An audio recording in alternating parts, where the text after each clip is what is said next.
Good morning everyone. आज हम chapter 10 शुरू करने वाले हैं और चैप्टर का नाम है perfect competition and profit maximisation. ठीक है, परफेक्ट कंपटीशन पढ़ेंगे।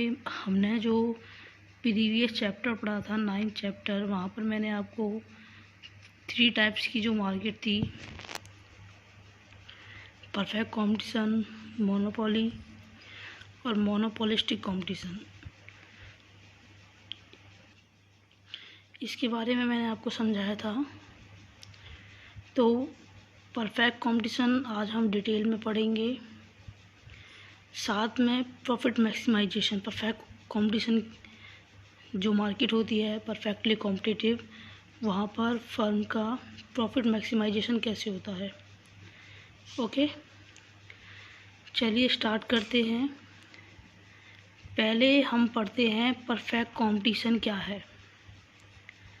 परफेक्ट कंपटीशन को हिंदी में बोलते हैं पूर्ण प्रतियोगिता बाजार भी कह पूर्ण प्रतियोगिता बाजार कह सकते हो। परफेक्टली कॉम्पिटिटिव मार्केट, पूर्ण प्रतियोगिता बाजार, परफेक्ट कंपटीशन, पूर्ण प्रतियोगिता। ठीक है, अब मीनिंग पढ़ते हैं हम इसका।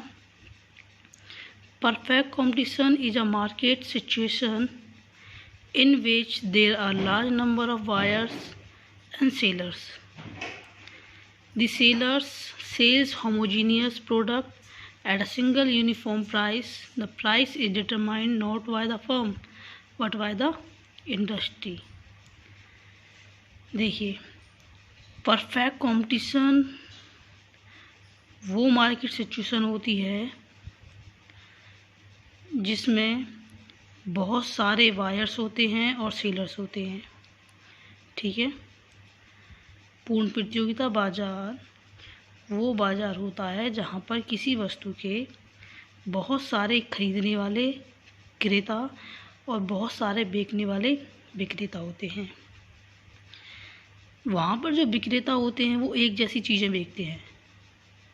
जो प्रोडक्ट होता है वहाँ पर वो प्राइस के अकॉर्डिंग भी समरूप होता है और क्वालिटी के अकॉर्डिंग भी समरूप होता है। The price is determined not by the firm but by the industry. जो प्राइस होता है, जो कीमत होती है, वो फर्म के द्वारा निर्धारित की जाती है, ना कि इंडस्ट्री के द्वारा। ऐसा मोनोपोली में होता है। तो यहाँ पर जो प्राइस है वो इंडस्ट्री डिसाइड करती हैं, ना कि फर्म। ठीक है, और इंडस्ट्री डिसाइड जो करती हैं वो मार्केट फोर्स होती हैं, डिमांड और सप्लाई। डिमांड और सप्लाई की बेस पर ही किसी वस्तु का प्राइस इंडस्ट्री डिसाइड करती हैं। यहाँ पर जो फर्म होती है वो प्राइस टेकर होती है, ना कि प्राइस मेकर। ओके, चलिए अब हम इसकी फ़ीचर्स पढ़ते हैं। फ़ीचर्स पढ़ने से पहले आपको एक बार वापस से मैं बता देती हूँ परफेक्ट कंपटीशन को। परफेक्ट कंपटीशन मार्केट वो मार्केट होती है जहाँ पर किसी वस्तु के बहुत सारे खरीदने वाले क्रेता और बहुत सारे विक्रेता होते हैं। वस्तुएं समरूप होती हैं, कीमतें भी एक जैसी होती हैं, उपभोक्ताओं को बाज़ार का पूर्ण ज्ञान होता है। वस्तु की जो कीमत है वो उद्योग डिसाइड करते हैं, ना कि फर्म। ठीक है, एग्जाम्पल देते हैं पहले हम। जैसे कि आप मार्केट में जाते हो, वहाँ बहुत सारी दुकानें होती हैं, अलग अलग टाइप के चावल्स होते हैं, चीनी वगैरह, मैगी का पैकेट वगैरह, बहुत सारी चीज़ें हैं। तो हर दुकान पर वो सेम ही रेट में मिलती हैं और क्वालिटी भी उनकी सेम होती है। ठीक है, तो वो मार्केट परफेक्ट कंपटीशन मार्केट होती है। फीचर्स देखिए इसके। पूर्ण प्रतियोगिता की विशेषताएं। Number 1, large number of firms और सेलर्स, यानी विक्रेताओं की और फर्मों की अधिक संख्या। इस बाज़ार में क्या होता है, बहुत सारे विक्रेता होते हैं। जैसे हमने इसकी मीनिंग में ये पॉइंट क्लियर किया था कि बहुत सारे विक्रेता होते हैं और बहुत सारे फर्में होती हैं। ठीक है, इस बाज़ार में विक्रेताओं की संख्या अधिक होती है। नंबर सेकंड है large number of buyers. Buyers होते हैं क्रेता, खरीदने वाले। यहाँ पर देखो बेचने वाले भी ज़्यादा हैं तो खरीदने वाले भी ज़्यादा होंगे। आप देखते हो मार्केट में भीड़ लगी रहती है, बहुत सारे लोग बहुत सारी दुकानें होती हैं जो अपना प्रोडक्ट बेचती हैं, और बहुत सारे लोग होते हैं जो प्रोडक्ट खरीदते हैं। थर्ड पॉइंट है होमोजीनियस प्रोडक्ट। होमोजीनियस होता है समरूप। तो इस बाज़ार में जो वस्तु होती है वो समरूप होती हैं, ठीक है। इस बाज़ार में जो वस्तुएं होती हैं वो समरूप होती हैं। वस्तु रंग, रूप, आकार, डिजाइन, क्वालिटी, क्वांटिटी हर तरह से एक जैसी पाई जाती हैं। जैसे कि मान लो आप बाज़ार से एक साबुन लेकर आते हो लक्स का, दूसरी दुकान से भी आपने लक्स का वही साबुन लिया, सेम ग्राम, जितने ग्राम का पहली दुकान से लिया उतना ही दूसरी से लिया, तीसरी दुकान से भी जाके आप लक्स का वही साबुन ले आते हैं, तो आप देखोगे आपको वहाँ पर सारे साबुनों जो आपने 3 दुकानों से अलग अलग लक्स का जो साबुन लिया है, प्राइस एक जैसा ही मिला है। उनका कवर जो होगा, जो पैकिंग होगी वो भी एक जैसी होगी, अंदर से भी वो एक जैसा ही निकलेगा और उसकी वेट भी एक जैसा ही होगा, ठीक है। तो ये होता है होमोजेनियस प्रोडक्ट। फोर्थ है परफेक्ट नॉलेज, पूर्ण ज्ञान। इस बाज़ार में जो उपभोक्ता होता है यानी जो ग्राहक होता है उसे बाज़ार का पूर्ण ज्ञान होता है, और जो विक्रेता होते हैं उन्हें भी बाज़ार का पूर्ण ज्ञान होता है।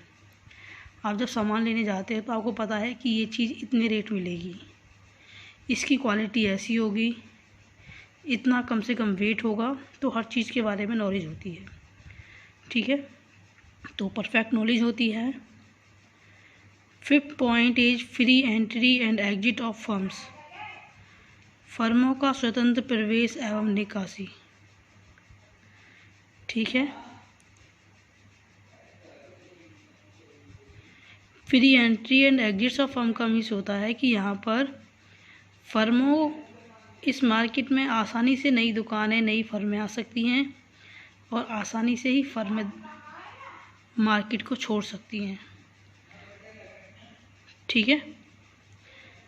तो free entry and exit of firms, तो पूर्ण प्रतियोगिता बाज़ार में फर्में आसानी से एंट्री कर सकती हैं, आसानी से एग्जिट कर सकती है, उन पर कोई प्रतिबंध नहीं होता है।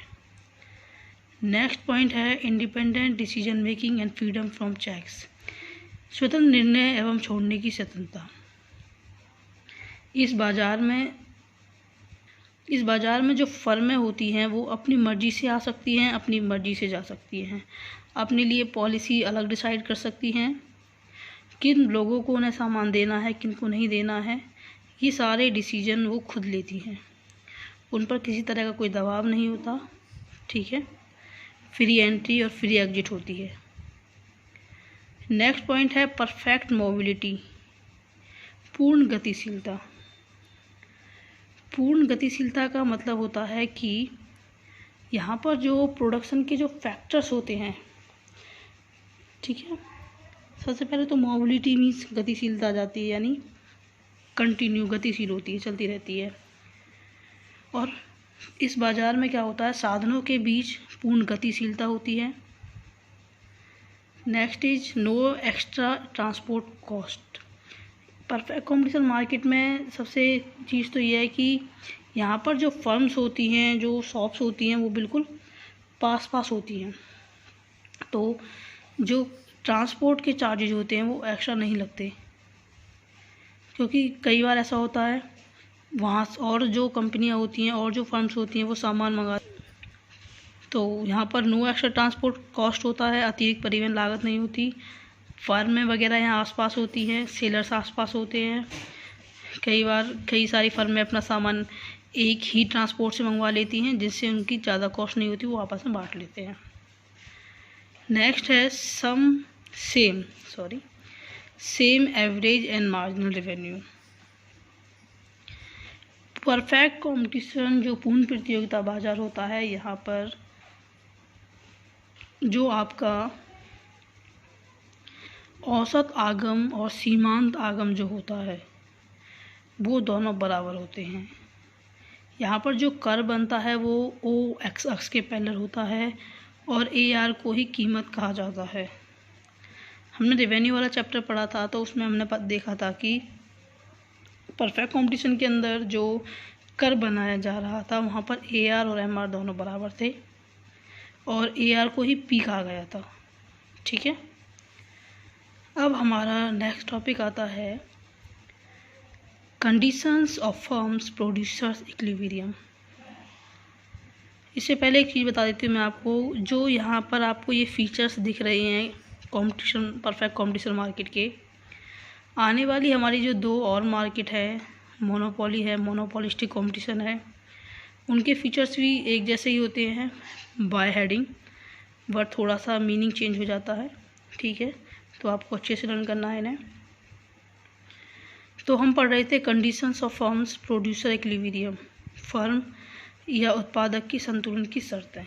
ठीक है, a producer is in equilibrium when he is fully satisfied with the existing quantity of output. एक उत्पादक उस समय संतुलन की स्थिति में होता है जब वह अपने प्रेजेंट में वो जितना भी प्रोडक्शन कर रहा है और जितना भी लाभ कमा रहा है, अगर वो उससे संतुष्ट है तो वो इक्विलिब्रियम संतुलन की स्थिति में है।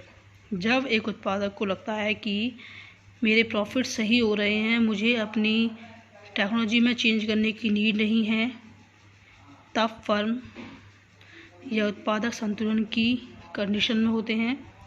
अब ये हम प्रॉपरली, हमारे पास दो अप्रोचेज हैं, एक है हमारी एमआर और एमसी अप्रोच, एक है टीआर और टीसी अप्रोच।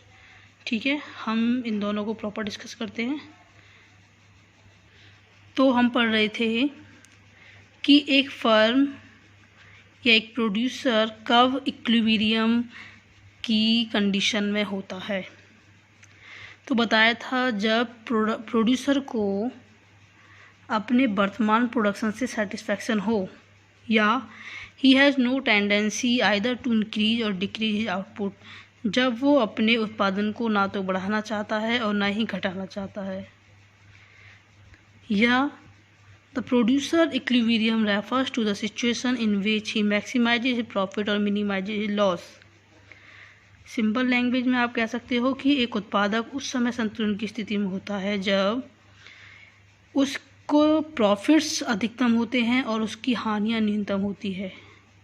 ठीक है, जब उसके प्रॉफिट्स मैक्सिमाइजिंग होते हैं, मैक्सिमाइज, और उसकी जो लॉस है वो मिनिमाइज होता है, कम से कम लॉस होता है उसे और अधिक से अधिक लाभ होता है, तब वो इक्विलिब्रियम की कंडीशन में होता है।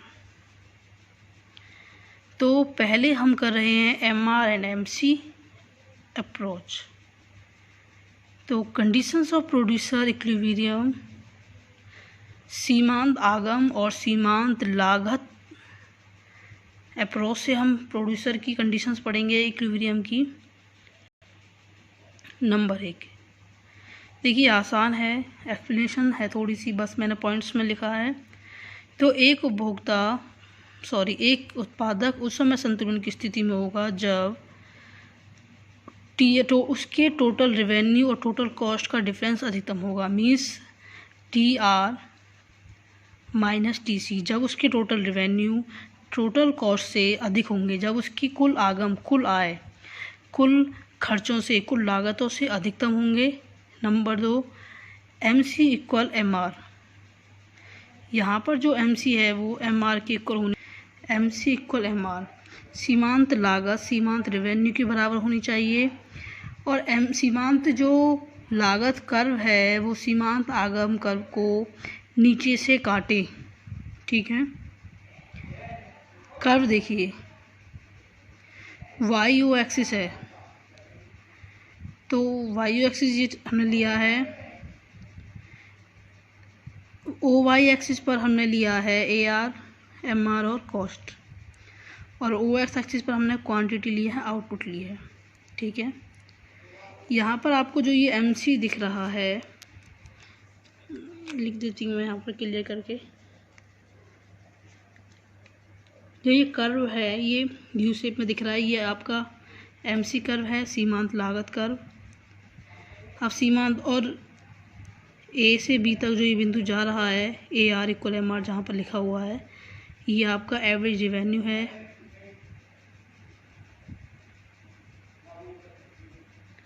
AR = MR, ठीक है। देखिए ये MC कर्व जो है वो U शेप में दिख रहा है आपको, और ये MR कर्व को A और B दो बिंदुओं पर काट रहा है, ठीक है। कंडीशंस क्या थी कि TR TC से ज़्यादा होना चाहिए। दूसरी कंडीशन थी कि जो MC है वो MR के इक्वल होनी चाहिए। तो A और B दोनों पॉइंट पर MC MR के इक्वल है। और थर्ड कंडीशन क्या थी कि MC जो है वो MR को नीचे से काटे। तो आप देखिए MC कर्व MR जो स्ट्रेट लाइन है वो एक्स के पैरेलल है, A और B दो बिंदुओं पर काटा गया है। अब A बिंदु पर MC कर्व इसको ऊपर से काट रहा है और B बिंदु पर MC कर्व इसको नीचे से काट रहा है। तो जो B बिंदु होगा वो हमारा इक्विलिब्रियम का पॉइंट होगा। गेटिंग? तो मार्जिनल रेवेन्यू और मार्जिनल कॉस्ट में आप इसको प्रॉपर, मैंने जो पॉइंट्स में लिखा है इसको प्रॉपर एक्सप्लेन करोगे आप, और मैं इसके साथ में क्वेश्चन को सॉल्व करके प्रॉपर दे देती हूँ, ठीक है। अब आता है नेक्स्ट क्वेश्चन। नेक्स्ट है टोटल रेवेन्यू और टोटल कॉस्ट अप्रोच, कुल आगम और कुल लागत अवधारणा। कुल आगम एवं कुल लागत अवधारणा में देखिए, इन द शॉर्ट रन, अल्पकाल की बात चल रही है अभी। अल्पकाल में the firm should produce that output at which it maximize profits and minimize loss. Means वही है कि फर्म तब तक प्रोडक्शन करती रहेगी जब तक उसके प्रॉफिट्स मैक्सिमाइज, अधिकतम उसको लाभ होगा और उसको न्यूनतम हानि होगी। इन दोनों सिचुएशन को हम दिखाएंगे। तो पहली जो सिचुएशन है दैट इज मैक्सिमम प्रॉफिट, दिख रहा है आपको, जिसमें पाई = TR - TC। तो पाई जो है, यानी पाई यहाँ पर जो साइन दिया गया है उसका मतलब है total profit, TR total revenue, TC total cost.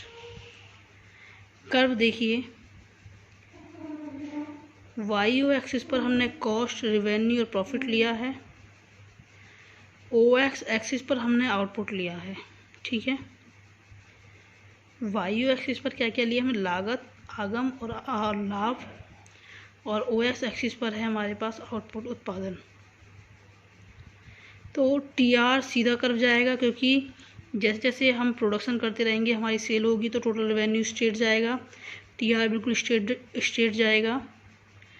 TC पहले थोड़ा बढ़ेगा, फिर घटेगा, फिर बढ़ेगा। TC देख रहे हो आप, पहले तो TR के ऊपर से जा रहा है, पहले थोड़ा सा बढ़ रहा है वो, फिर थोड़ा सा घट रहा है, फिर वापस से इसको काटते हुए निकल रहा है। TR को ये A और B दो बिंदुओं पर काट रहा है। नीचे देखिए, सबसे नीचे TPC है, TPC means total profit curve. तो टोटल प्रॉफिट शुरू में तो हमें 0 ही होता है, क्योंकि हमारे पास कॉस्ट ज़्यादा होती हैं। O से A कंडीशन में देखिए, जो कॉस्ट है वो रेवेन्यू से ज़्यादा है, लागत जो है वो आय से ज़्यादा है O से A कंडीशन में, ठीक है, क्योंकि कॉस्ट कर्व देखिए ऊपर है TR से। तो इस कंडीशन में हमें प्रॉफिट नहीं होगा। तो 0 से M1 तक कोई भी प्रॉफिट ना होने की कंडीशन दिखाई गई है। उसके बाद देखिए A से B तक कॉस्ट TR से नीचे है, तो A से B तक ये प्रॉफिट कमाएगा, जो कि TPC पर M1 से M2 तक दिखाया गया है। और B पॉइंट पर TC और TR इक्वल हैं, तो यहाँ पर हमें प्रॉफिट 0 होगा। जब हमारी कुल लागत और कुल आगम बराबर होते हैं तो प्रॉफिट 0 की कंडीशन में होता है। R और S जो कंडीशन दिखा रहे हैं वो दिखा रहे हैं, इनमें R और S जो पोजीशन है यहाँ पर गैप ज़्यादा है आगम का और लागत का, तो यहाँ अधिकतम प्रॉफिट दिखा रहा है ये R और S पॉइंट, ठीक है। तो आप इसे एक्सप्लेन कैसे करेंगे, दोबारा से देखिए। आप कहोगे कि रेखा चित्र जो डायग्राम है यहाँ पर वाई ओ एक्सिस पर कॉस्ट, रेवेन्यू और प्रॉफिट दिखाया गया है, ओ एक्स एक्सिस पर प्रोडक्शन को दिखाया गया है, आउटपुट को, T R total revenue curve है, T C total cost curve है और T P C total profit curve है। टी सी पहले इंक्रीज हो रहा है, फिर डिक्रीज हो रहा है, फिर इंक्रीज हो रहा है। ओ से ए की जो कंडीशन है वहाँ पर टी सी और टी आर में डिफरेंस है, टी सी टी आर से ज़्यादा है, तो इस कंडीशन में हमें कोई प्रॉफिट नहीं होगा। OM1 कोई भी प्रॉफिट ना होने वाली कंडीशन को दिखाता है। ए से बी तक टोटल रेवेन्यू टोटल कॉस्ट से ज़्यादा है, तो M1 से M2 तक टोटल प्रॉफिट को दिखाया गया है। M बिंदु पर टोटल प्रॉफिट ज़्यादा है क्योंकि यहाँ पर इन दोनों का कॉस्ट का और आगम का डिफरेंस बहुत ज़्यादा है। और इसके बाद B बिंदु पर कुल आगम और कुल लागत बराबर है, तो यहाँ पर जो टोटल प्रॉफिट है वो 0 है। ओके, अब सेकंड था मिनिमम लॉस, इसका न्यूनतम हानि। न्यूनतम हानि कहाँ होगी? जब अल्पकाल में उत्पादक बंधी लागतों तक, यानी जो फिक्स कॉस्ट होती है उतना तो खर्चा उठा सके, तो मिनिमम लॉस की कंडीशन होती है वो। ठीक है,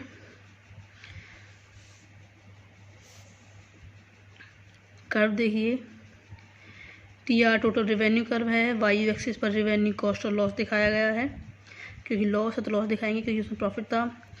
टोटल वेरिएबल कॉस्ट देखिए 0 भी हो सकती है, इसलिए पहले बढ़ रही हैं, फिर घट के फिर ऊपर वापस बढ़ रही हैं। टीसी कर्व भी ऐसे ही है, टीवीसी की तरह ही होता है, लेकिन टीवीसी 0 से शुरू हो सकता है, टीसी नहीं होता। बी बिंदु पर टीवीसी, जब फर्म में कुल परिवर्तनशील लागत और कुल आगम बराबर होते हैं तब हमें मिनिमम लॉस होता है। ठीक है, देखिए बंदी लागतों तक तो कोई प्रोड्यूसर जो हमारी फिक्स कॉस्ट होती है वो तब तक तो पे कर देता है, लेकिन हमारी परिवर्तनशील लागत भी आगम के बराबर हो जाएं तो हमें लॉस की कंडीशन आएगी। अब है हमारे पास different possibilities of profit in a situation of short run equilibrium. हमारे पास 3 टाइप्स में प्रॉफिट दिखाया गया है, उसी कंडीशन देखेंगे। अल्पकालीन संतुलन की स्थिति में लाभ की विभिन्न धारणाएं। ठीक है, एक अल्पकाल में एक फर्म को 3 तरह का लाभ प्राप्त होता है। एक सुपर नॉर्मल प्रॉफिट, जिसको हम एबनॉर्मल प्रॉफिट भी कहते हैं, असामान्य लाभ। दूसरा नॉर्मल प्रॉफिट, सामान्य लाभ। तीसरा मिनिमम लॉस, न्यूनतम हानि। देखिए सुपर नॉर्मल प्रॉफिट, 2-3 कंडीशन याद रखनी है आपको। पी होता है प्राइस, जब वस्तु की कुल आगम, ठीक है, कुल आगम से आप AR निकालोगे, AR को ही पी कहा जाता है। जब औसत आगम और औसत लागत में डिफरेंस ज़्यादा हो, जब AR AC से ज़्यादा होता है तब सुपर नॉर्मल प्रॉफिट होते हैं। कंडीशन एक वही है कि MC = MR, MC MR को नीचे से काटे। कर्व देखिए, वाई एक्सिस पर हमने प्राइस, इनकम, कॉस्ट और प्रॉफिट लिया है। OX अक्ष पर क्वांटिटी है। AR MR, ये OX के पैरेलल है, AR = MR। MC हमने निकाला, MC कर्व देखो, MC AR MR को नीचे से काट रहा है E बिंदु पर, और इसमें AC जो है वो देखिए AR कर्व से नीचे है, तो AR कर्व से नीचे है MC, तो ये जो बीच में ये बॉक्स दिखाई दे रहा है, AR और MR के नीचे जो डंडा है, जो स्ट्रेट लाइन ली है, उतना जो पोर्शन है वो आपके सुपर प्रॉफिट को दिखाएगा। ठीक है, यहाँ पर AC जो है वो AR से कम है, तो आप देखिए AC AR के नीचे तक जा रहा है, ऊपर से शुरू के नीचे तक जा रहा है, तो इन दोनों के बीच में जो डिफरेंस आ जाएगा वही आपका सुपर प्रॉफिट होगा। नॉर्मल प्रॉफिट में क्या होगा, वही, इसमें AR और AC दोनों इक्वल होंगे, MC MR को नीचे से काटेगा। वायु एक्सिस पर हमने वही लिया। अब देखिए AC ऊपर वाले में तो MR और AR से नीचे जा रहा था, और इस कर्व में AC जो है बिल्कुल AR और MR वाली लाइन पर ही है, ठीक है। एमसी को आप ऐसे ही बनाओगे, जैसे बनाते आ रहे हो। एमसी का रोल यहाँ पर इतना ज़्यादा नहीं है, बस एमसी एमआर को नीचे से काटती हुई दिखानी चाहिए। मेन यहाँ पर एसी का रोल है, तो एसी एआर एमआर को टच कर रहा है ई बिंदु पर, तो ई जो बिंदु का जो पॉइंट है वो आपके नॉर्मल प्रॉफिट को दिखाएगा। गेटिंग। अब है थर्ड और लास्ट कंडीशन, मिनिमम लॉस, न्यूनतम हानि। न्यूनतम हानि कब होगी? जब ए सी ए आर से ज़्यादा हो। ठीक है, एवरेज रेवेन्यू ए सी के इक्वल हो और ए सी ए आर से ज़्यादा हो, M C equal M R और M C cut M R from the below. देखिए कर्व को देखिए ध्यान से, पी पॉइंट पर जो लिया है हमने A R equal M R है। अब यहाँ पर ए बी सी की आपको ज़रूरत नहीं है, ए बी सी चाहो तो आप मत बनाना, कोई प्रॉब्लम नहीं है। ए सी पे और एम सी पर फोकस करना है। ए सी देखिए ए आर एम आर से काफ़ी ऊपर है, तो ए आर एम आर और जहाँ पर एम सी ए सी को काटती है वो बीच में जो पॉइंट है, वो गैप जो दिखा रहा है सी और पी का, वो आपका मिनिमम लॉस को दिखाएगा। ठीक है,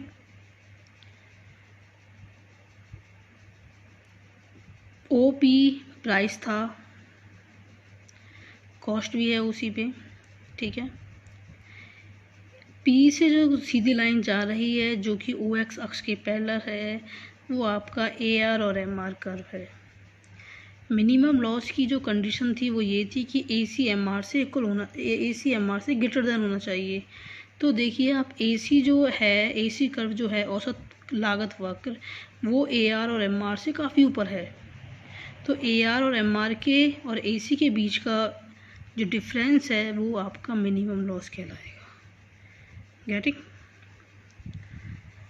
अभी टॉपिक कंप्लीट हो गया है, इसमें एक क्वेश्चन रहता है, उसमें डायग्राम ज़्यादा है, वो मैं आपको क्लास में पर्सनली वैसे ही समझाऊंगी अलग से, तो तब तक आप इनको अच्छे से कर लेना।